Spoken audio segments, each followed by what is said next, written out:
Hi everybody. So this week we're talking about the muddiest point that we came away with, either dealing with recent lectures that we watched or the interviews that we conducted a couple weeks ago.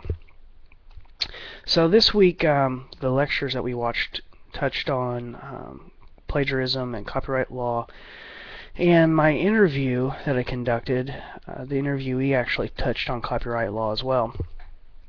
So the strongest point that I had wrote about from that interview was copyright.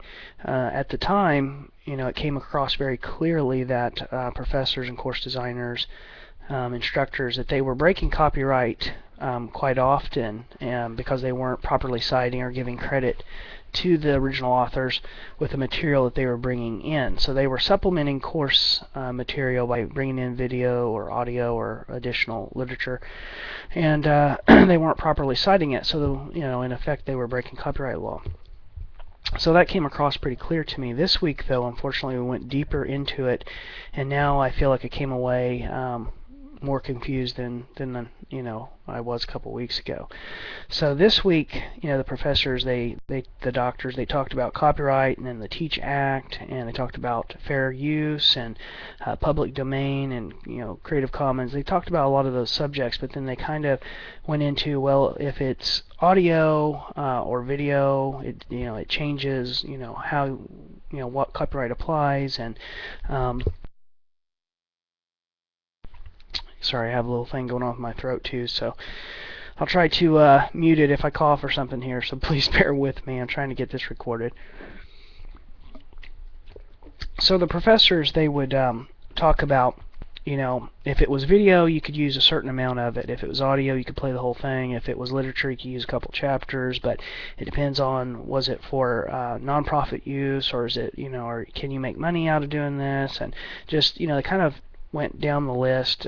There were reasonable but limited uses, and just on and on and on. And literally, there were just multiple bullet points for each topic that they were touching on what applied and what didn't apply, and how do you try to categorize it. And to me, it became very confusing. I don't have a clear guide in my mind to say, okay, if I go to YouTube and I find a video,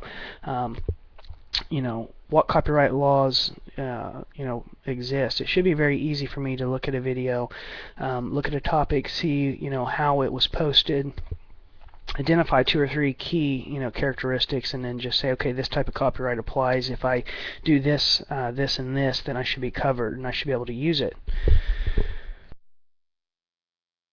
At this point, I don't feel that way at all. I'm just very confused on, my approach, what I would need to do.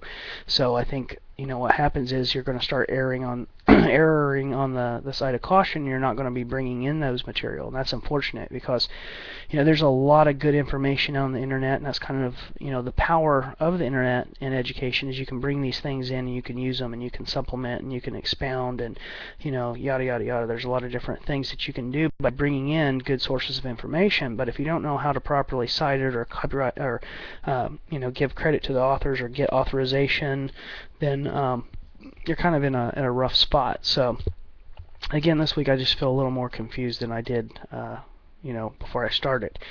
I understand that copyright's important, and I understand that there are all these different categories, but it's not clearly defined for me how to break down and categorize the sources on my own, and then what does it really look like when I apply copyright.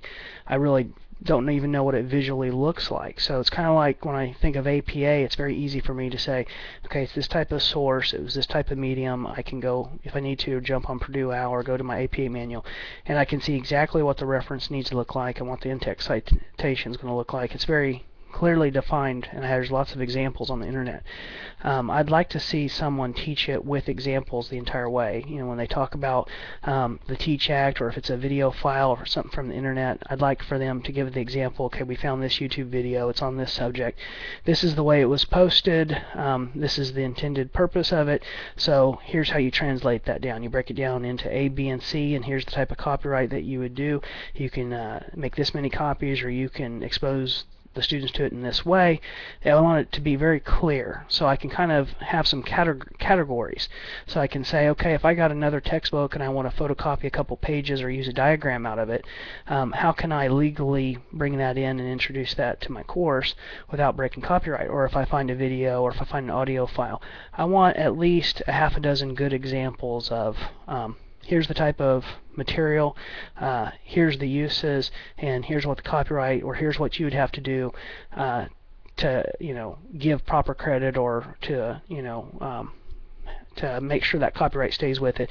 I want to know what it actually looks like. So again, right now it's a little bit muddy, but I think a lot of times, with certain subjects, it does get like this. It gets a little foggy. A lot of times it's kind of like, okay, I understand the basic concepts, and then when you start to get deeper into it, it's kind of like, wow, I realize how much I don't know. And if you have to, if you stick with it, and as time goes by, eventually I think it all kind of solidifies, and then you have like a good visual picture in your head, and hopefully it becomes more second nature to a lot of people. I think that a lot of people are feeling the same way.